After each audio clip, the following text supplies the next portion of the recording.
Welcome to Melt. I'm Suresh Venkat. We're coming to you today from the headquarters of online fashion retailer Myntra. Known as one of the pioneers of e-commerce in India, the brand seems to be continuously pushing the envelope, be it experimenting with AI, social commerce, or creating immersive fashion experiences. To know more, we are in conversation with Sunder Balasubramanian, the Chief Marketing Officer of Myntra. What are the challenges of growing an e-commerce brand today? What does the Indian consumer really want from a fashion brand? And are celebrities worth the money they charge? Let's find out as we get ready to melt with Sunder Balasubramanian. Sundar, welcome to Melt. Now, Myntra has just launched a new campaign for something called Myntra FWD. Should I say FWD or Forward? Forward is what it is. So, Myntra Forward. So, what is Myntra Forward? So Myntra Forward is our proposition for Gen Z in the country. For over the last year or so, we've realized that the Gen Z audience, when they come to our app, they look for a selection that is different, that is curated to them. Upon a little bit more of scrutiny, we realized that Gen Z have a very clear identity for themselves, a social identity marker. They are very unabashed about promoting it and sharing it with the world, and fashion becomes a way for them to share it. And that was kind of where we realized that we need to create a selection that's curated to this audience who looks for inspiration from trends on a day-to-day basis. That was, where we started the journey with probably a year or so back. We've had about 8 million Gen Z customers so far. We are looking at taking on another 10 million plus over the next couple of years. Okay. Gen Z, clear focus for us in terms of growth. If you futurecast probably 5 years, they are probably going to be the biggest consuming base for any brand. So it's that kind of vision with which we are looking at Gen Z as a cohort. And your brand ambassadors for this campaign are Khushi Kapoor and Vedang Rena.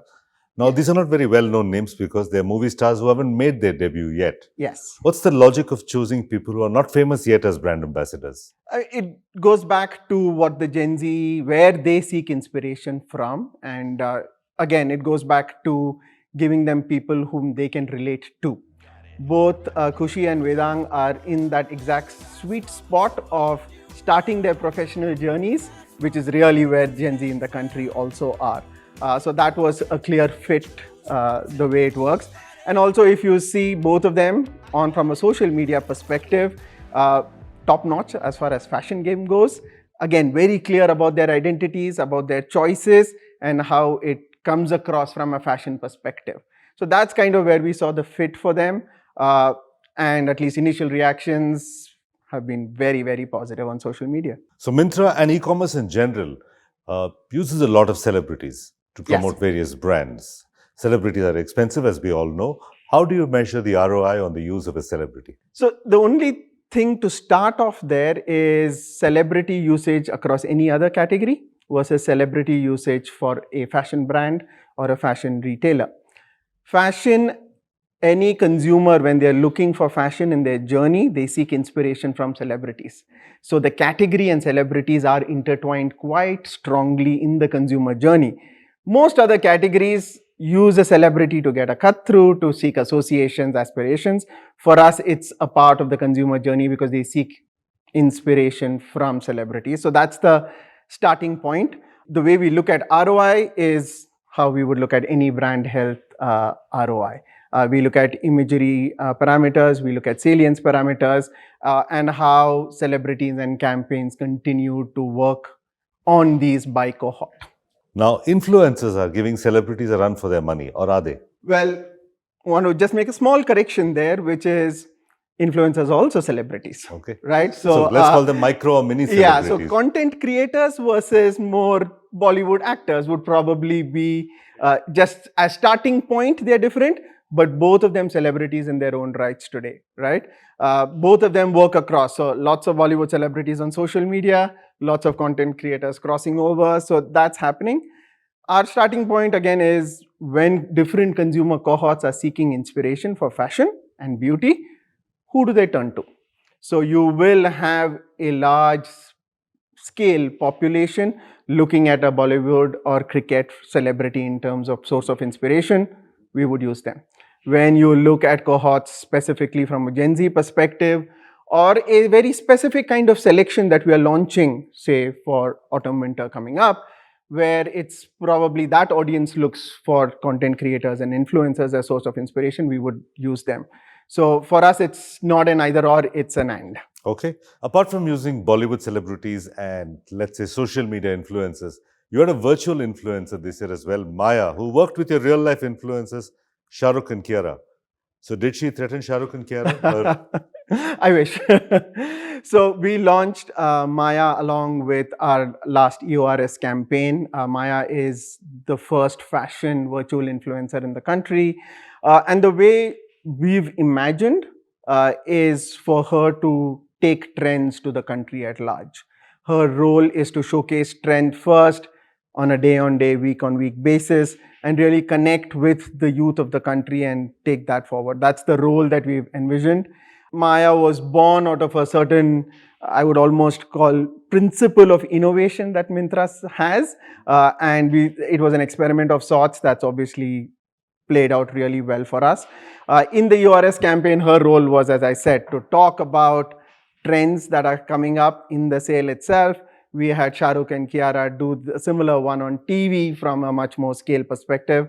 So they worked very well together. So yeah, hopefully there would be a day when both come together. But you're also using artificial intelligence in multiple ways at Myntra, I imagine. Yes. Talk us through one or two of those experiments. Over the last 6 to 12 months, AI has gone from being a buzzword to something that's very real in the way we are doing business, to be honest. So we have many features today on our app which are AI based. Couple of them, one is called the My Stylist, which is a very, very simple algorithm. When you're going through your shopping journey, let's assume you're buying a top. As you choose your top, it will automatically suggest the rest of the look for you. What trouser or denim would go best with it, what earrings would go best with it, what footwear would go best with it. So it completes your look itself. We've seen really, really good adoption of that. And being a fashion and trend forward service that we're providing, we really are hoping that 80 to 100% of our audience will actually use this feature because it completes look, which is what everyone comes into the app for in the first place. So that's one that's kind of done well. The other one, which is even more topical now, is what we call My Fashion GPT. As we've seen more and more users come online, make purchases online, they've gone from being conversant with online fashion to being extremely comfortable with online fashion. And in this process, we've seen the way people search obviously change. There was a point in time when you would search for a denim versus wedding clothes versus office clothes. Today, it's much more nuanced, and Fashion GPT has enabled that. Today, you can search for, I have a wedding in Jaipur and I like pink. And it will automatically show up what is available, curated to who you are as a user. So this conversational generative AI type model is both topical from a point of view of adoption, but more intrinsically, I think this is how people are searching and seeking. Therefore, it answers that.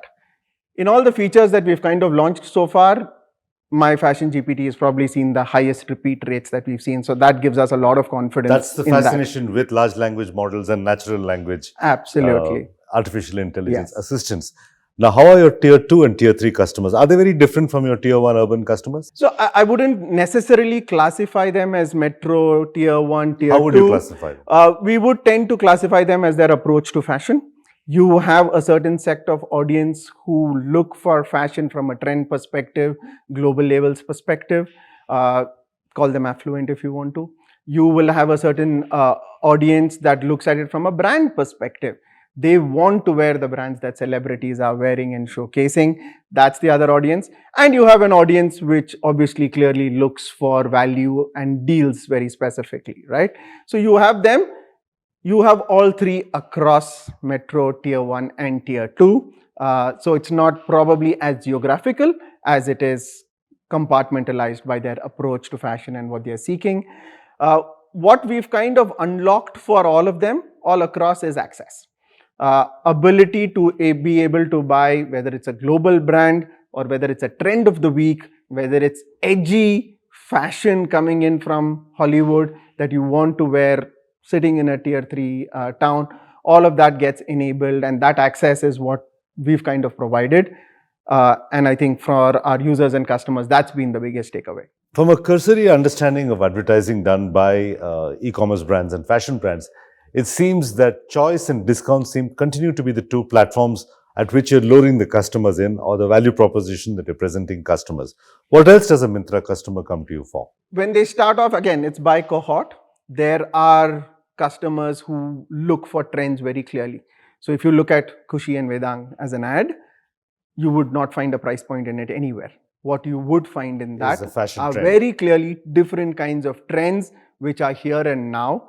And for this cohort, you will see trends not change by season, but change by month and potentially by week, right? That's how they look at it. So it's a very trend forward discussion to them. To the cohort that looks for brands, we would talk about all the big brands, whether they're national brands, whether they're D2C brands. They are brand conscious, and that's whom we talk to. And very much there are people who look for value, right? Just because you are a purchaser of a high-end label does not mean price matters to everybody. So that's as much a part of the equation. So these three are pieces that we would talk from an advertising perspective. But to your question of what else do they seek, a lot of that is the shopping journey itself. When they come onto the app, how easy is it for them to discover what they're looking for? How personalized is the journey? And that forms a crux of why they make a choice of, when I want to buy something fashion, do I go to Myntra first or someone else? So that is very important. Once they've made that purchase there, the post-purchase of it, how it gets delivered, how quickly it gets delivered, if they're doing returns, what is the process? That part of it also is very, very important. So I would put this complete journey as what's important. What gets advertised is one part of it. Sunder, fashion is a highly fickle, price-sensitive market. What has your work in Myntra taught you about the value-conscious Indian customer? I don't necessarily agree with the words used. I think people are trend-focused. People are looking for inspiration, and as inspiration changes, their reasons to choose fashion changes. I wouldn't necessarily compartmentalize that as fickle or otherwise. The way it plays out most naturally is digital marketing. When people's choices or inspiration changes, they would search for it differently, whether it is on our app or outside in any of the digital spaces. And as soon as that happens, digital marketing enables us to go there and present the selection that we have, the price points that we have, and that enables us to kind of close the loop. I think that is probably the big difference in a digital-first organization versus someone who's not. So the classic question, are you a tech company that happens to sell fashion? Are you a fashion company that uses a lot of tech? I think I would look at us as a fashion company that uses tech to enable access to consumers across the country. Okay. Over 60% of the apparel market continues to be in the disorganized sector. As a marketer, what does this mean for you? It's a very interesting question, right? Because for us, that's almost probably where Myntra started many years ago, which was looking at a statistic like that and saying that is the challenge to help democratize fashion and democratize brands in the country. Consumers everywhere look for value. They look for brands as a surrogate for being value in the fashion industry. They may not always have access to it, and that's probably where the first thesis for Myntra came about. Over the years, that's one thing that we've managed to do. Not only are we talking about getting, huge, big global brands and national brands, we have almost 6,000 brands listed on us. And these are brands from small pockets of the country who start small, want to become brands, and that's something that Myntra as a platform enables them to do. So that is really the opportunity that we see of how do we get more and more such players to come onto our platform, become brands, and grow and scale. You also had a D2C initiative called Rising Stars. Yes. This, I imagine, was a trade initiative. How did that impact your ecosystem? Thank you for asking. It's a new initiative that we are all very excited by. Just as we've been through the journey of getting global brands into the country, taking national brands across the country, we also realize there are a lot of these digital-first brands that require a certain amount of fillip. These are brands that are started with a very sharp insight by the founder on what is required. And we've kind of identified or looking to identify 200 plus such brands across fashion, footwear, and what we want to kind of provide them is a service to scale. They are small, they are niche, but they are very clear in their proposition. We have our strengths lie in being able to kind of turn them into brands, help them optimize costs, help them provide a certain service level that consumers in the country are looking for. So we want to partner with them to give them that scale and build the business with them. That's really the starting point of Rising Stars.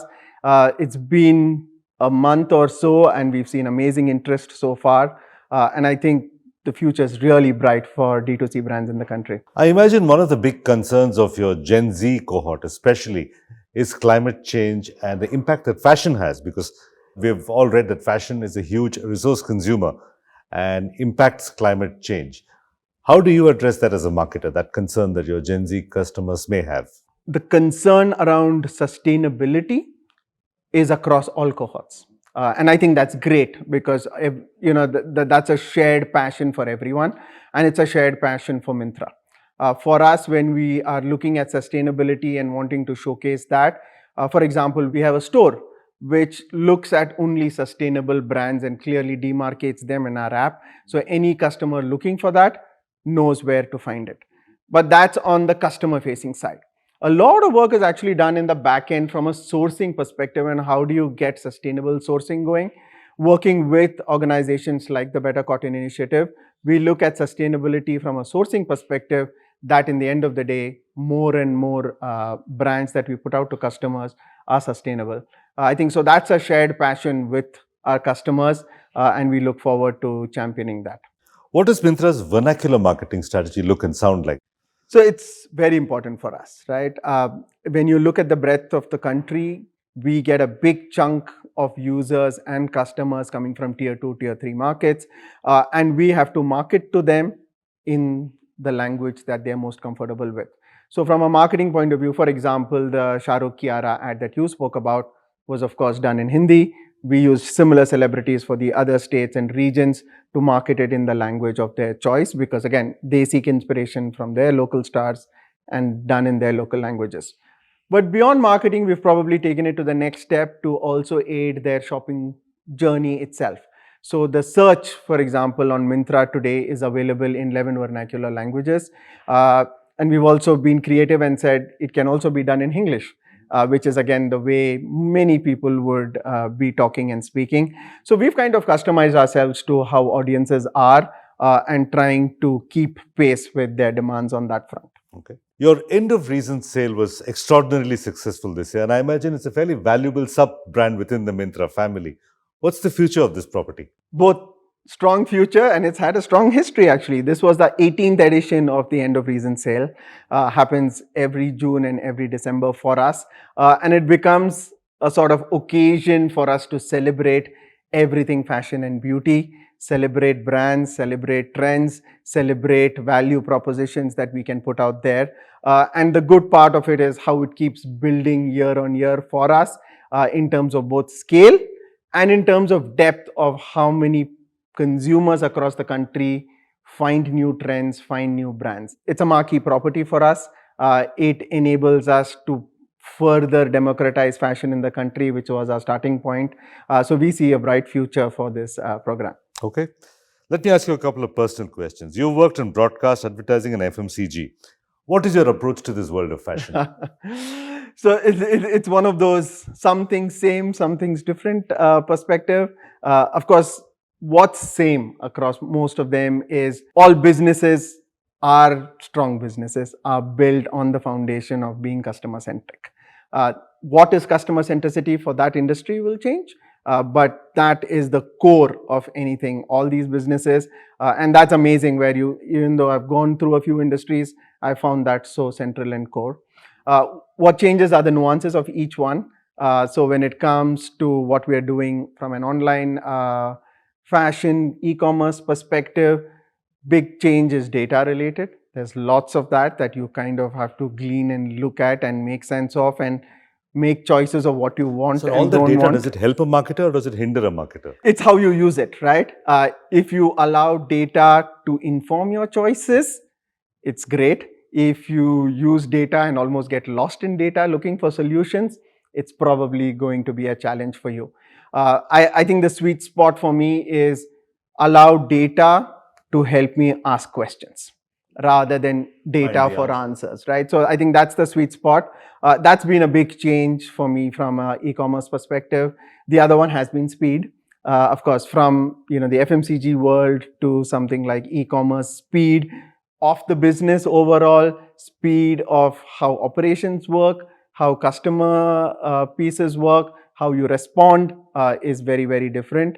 And of course, the other nuance of it is fashion itself. I've had to do a good amount of education in learning the nuances of that piece, but it's been super interesting. Okay. All right, Sunder Balasubramanian, thank you very much for talking to us. Thank you so much, Suresh. Been wonderful. Pleasure. Thank you. And with that, it's a wrap on this episode. You can follow Melt on social media. The handle is Ready to Melt, or simply log on to readytomelt.com. If you'd like to follow me, I'm at Suvenk on X, formerly known as Twitter. Till next week, goodbye and thanks for watching.